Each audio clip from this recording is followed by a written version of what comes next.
Beamy, 34 years old male, working as a mid-level operations manager at a logistics company in the Pacific Northwest.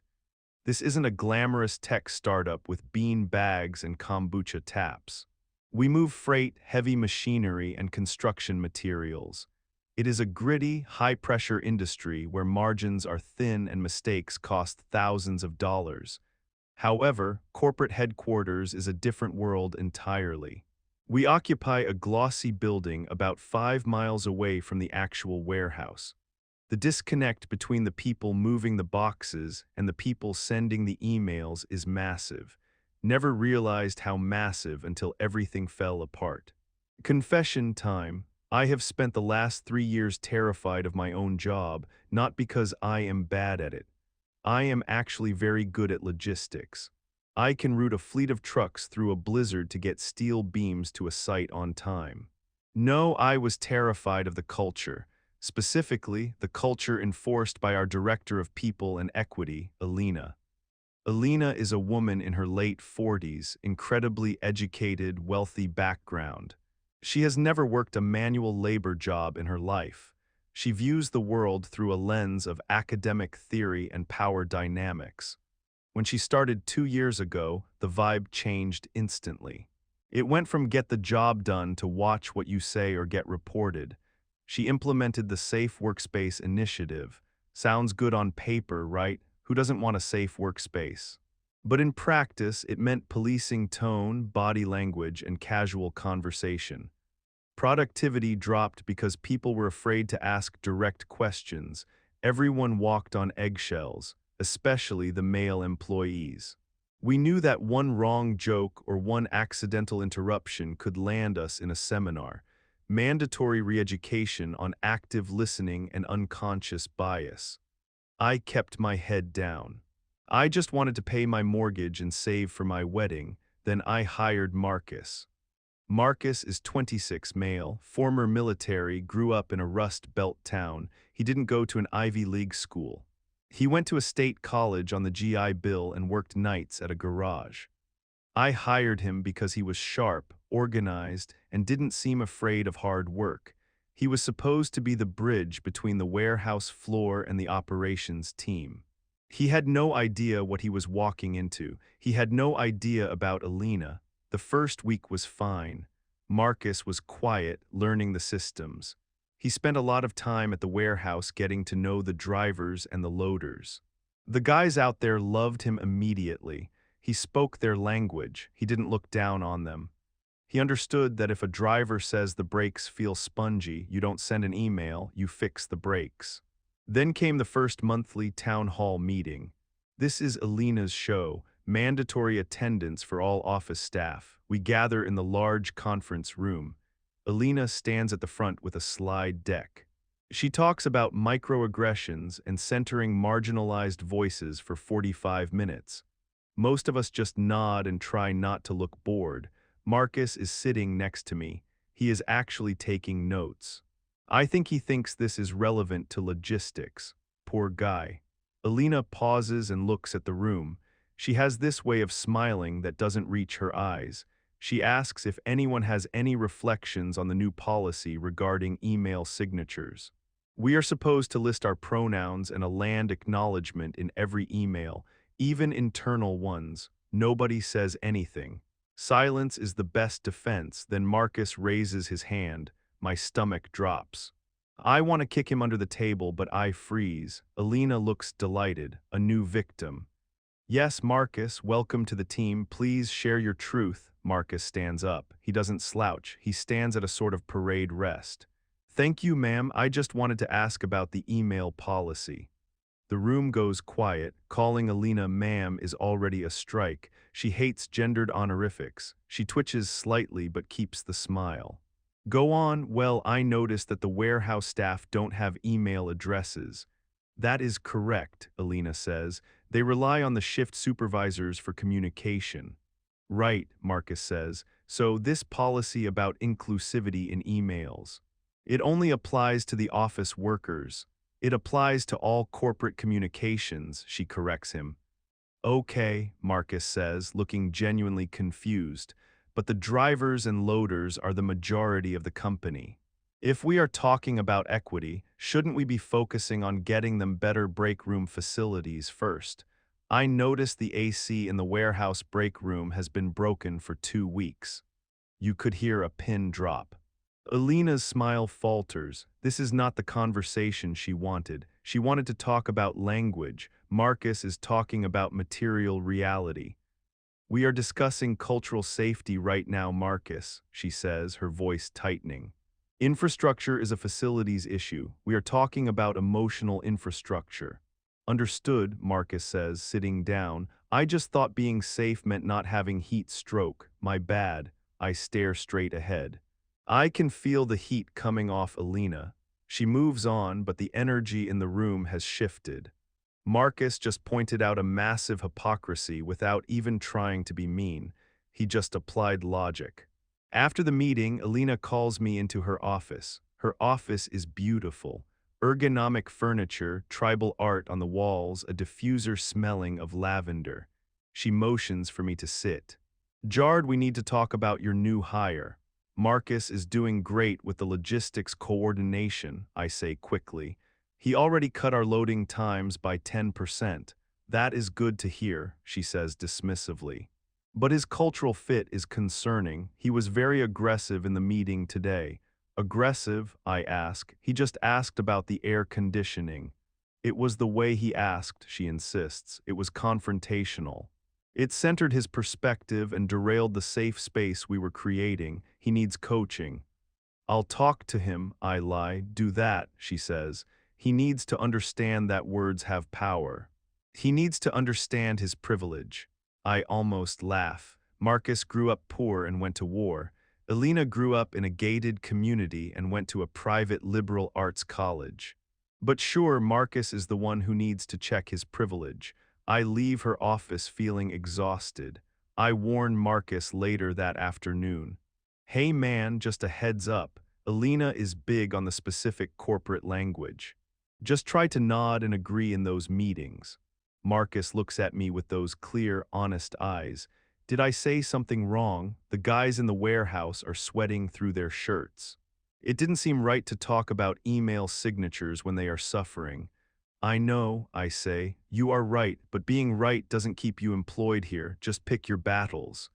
Roger that, he says, but I knew he wouldn't stop.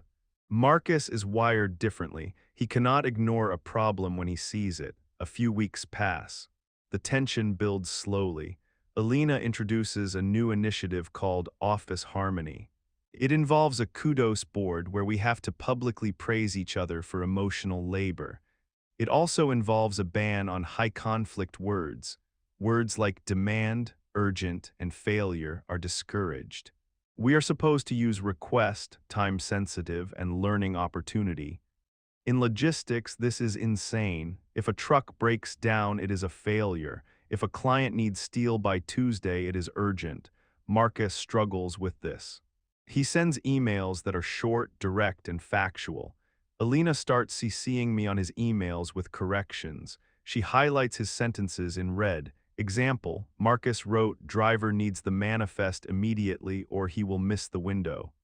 Alina notes, "This language induces anxiety. Please rephrase to, driver would appreciate the manifest soon to align with the schedule." Marcus ignores the notes. He is too busy actually working. One day, I walk into the break room. Alina is there with her wellness committee. They are 3 younger female employees who worship the ground she walks on. They are discussing the cafeteria options. They want to ban meat on Mondays for sustainability. Marcus walks in to heat up his lunch. He brings meal prep every day, Tupperware containers of rice, beans, and chicken. It is cheap, healthy, and filling. Alina turns to him. Marcus, we were just talking about the environmental impact of industrial farming. Have you considered switching to a plant-based diet for lunch? It is not a question. It is a moral test. Marcus waits for the microwave to beep. Not really, ma'am. Protein powder is expensive and I need the calories. Chicken is affordable. Affordability is a construct, one of the wellness girls says. Eating clean is an investment in your health. Marcus looks at her. Rent is also an investment in my shelter, he says dryly. I have a budget, this fits the budget. Alina steps in. Marcus, we provide healthy snacks in the kitchen. Maybe you could supplement with those instead of relying on meat. It sends a better message to the team. The healthy snacks are expensive gluten-free crackers and dried kale. They cost the company a fortune and nobody eats them. Marcus takes his hot food out of the microwave. With all due respect, I work out at 5 in the morning and I work here until 6. I am not going to run on kale chips. If the company wants to pay for my groceries, I will eat whatever you want. Until then, I am eating chicken. He walks out. Alina looks furious. She is not used to someone simply saying no without apologizing. She perceives his boundary as an attack. She perceives his poverty as a refusal to be educated. Later that week, the incident happens, the event that changes everything. It is quarter end. We have a massive contract with a construction firm. They need heavy equipment delivered to a site 4 hours away. If we miss the deadline, we pay massive penalties. It is all hands on deck. The office is frantic. I am on the phone with 3 different dispatchers. Marcus is coordinating the loading dock. Suddenly, Alina sends out a high-priority email. Subject, emergency meeting addressing toxicity. She wants everyone in the conference room in 10 minutes. I look at the clock. It is 2 p.m. The trucks have to leave by 3 p.m. We cannot stop. I reply, Alina, we are in the middle of the Q3 push. Can this wait until tomorrow? She replies instantly. Culture does not wait. The mental health of our team is paramount. Attendance is mandatory. I swear under my breath. I tell my team to keep working. I go to the conference room alone to represent the department. When I get there, almost the entire office is there. They look confused and stressed. Phones are buzzing in pockets. Alina stands at the front. She looks solemn, like someone died. Thank you all for coming, she says softly. We have had a serious incident. I panic. Did a driver get hurt? Did a truck flip over? What happened? I ask. This morning, Alina says, a poster was put up in the warehouse break room. A poster that violates our community standards. She projects an image onto the screen. It is a flyer for a weekend barbecue, organized by the drivers. It says, Guys Night, burgers, beers, and football. $5 buy-in. I stare at the screen. I am waiting for the offensive part. I don't understand, I say. It says Guys Night, Alina says, her voice trembling with performance outrage. It excludes our female and non-binary staff. It promotes a culture of toxic masculinity. It involves alcohol and aggression, and it was posted on company property. Alina, I say, trying to keep my voice calm. The warehouse staff is 99% male. They are friends. They are just having a barbecue on the weekend, off the clock. It creates a hostile environment, she insists. It signals that men are the dominant group here. I want to know who posted this. Just then the door opens. Marcus walks in. He is wearing a high-vis vest. He looks sweaty and stressed. He is holding a clipboard. Jarred, he says to me, ignoring Alina. We have a problem. The main forklift blew a hydraulic line. We need to rent a replacement immediately or the trucks won't be loaded. I stand up. Okay, call the rental place down the street. Excuse me, Alina says loudly. Marcus, we are in a meeting. Marcus looks at her. Ma'am, the trucks have to leave in 50 minutes. If they don't, we lose the contract. The contract pays everyone's salaries. Do not gaslight me with economics, Alina snaps.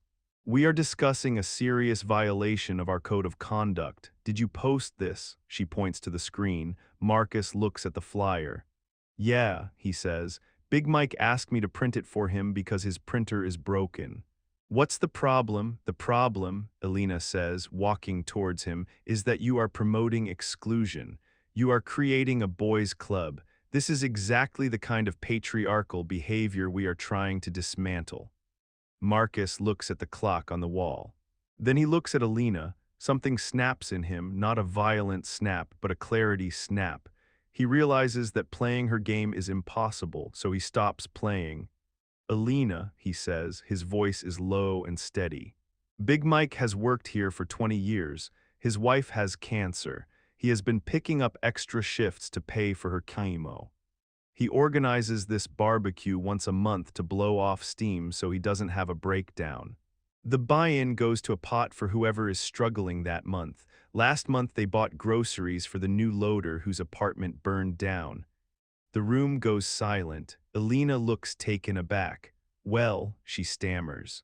The intention may be good, but the language is exclusionary. Impact over intent.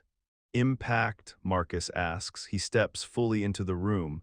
You want to talk about impact.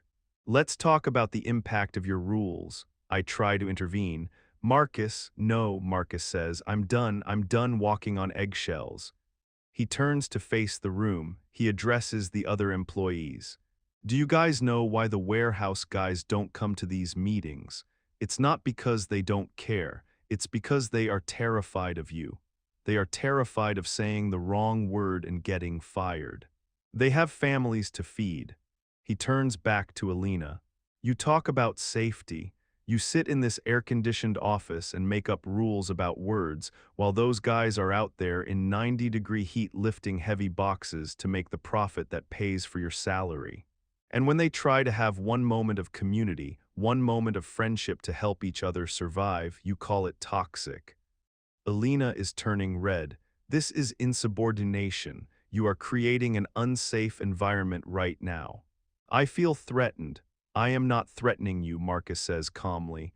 I am telling you the truth, and here is another truth. That guy's night, the female driver, Sarah, she's invited. She's the one bringing the grill.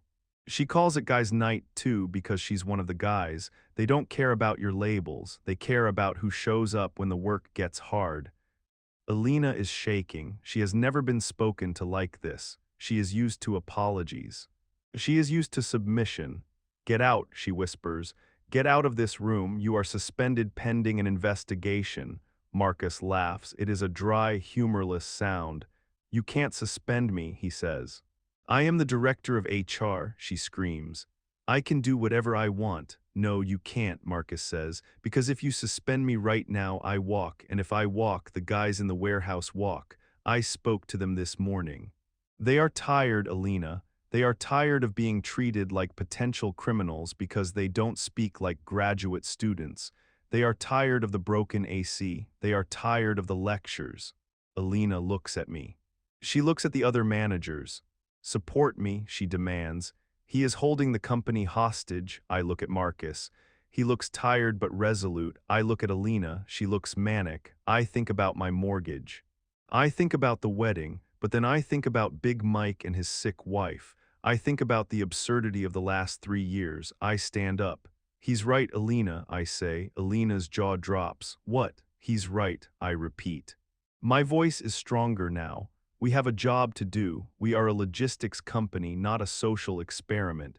The warehouse crew carries this company on their backs. If they say Marcus stays, he stays. Another manager stands up. It's Sarah from accounting. I agree, she says. I'm tired of being afraid to send an email. I'm tired of the kudos board. Let us just work. One by one, people start nodding. The spell is broken. Alina looks around the room. She sees something she has never seen before. She sees a collective refusal to play her game. She starts to hyperventilate. This is the panic. Her power came from social pressure, from the fear of being labeled a bad person. But once that fear is gone, she has nothing. She has no hard skills. She cannot load a truck. She cannot balance the books. She realizes she is the most expendable person in the room. This is a hostile takeover, she gasps. This is violence. No, Marcus says gently. This is reality. Now, if you'll excuse me, I have to go rent a forklift so we can make the money that pays for your lavender diffuser. He turns and walks out. I follow him. Half the room follows us. We go down to the warehouse. It is hot and loud and smells like diesel. It is the best smell in the world. We get the forklift. We load the trucks. We hit the deadline with 10 minutes to spare. The warehouse guys cheer as the last truck pulls away. Big Mike comes over and shakes Marcus's hand. Thanks for the help, kid, he says. No problem, Mike, Marcus says. See you at the barbecue. The aftermath was messy but swift. Alina filed a formal complaint with the CEO. She claimed a patriarchal insurrection occurred. The CEO, a pragmatic man who usually stayed in the background, came down to investigate. He interviewed me. He interviewed Marcus. He interviewed the warehouse staff. He looked at the productivity numbers since Marcus started. He looked at the budget for Alina's initiatives. He looked at the cost of the potential turnover if the warehouse walked out. It wasn't a hard decision. Economics always wins in the end. Alina was let go the following week.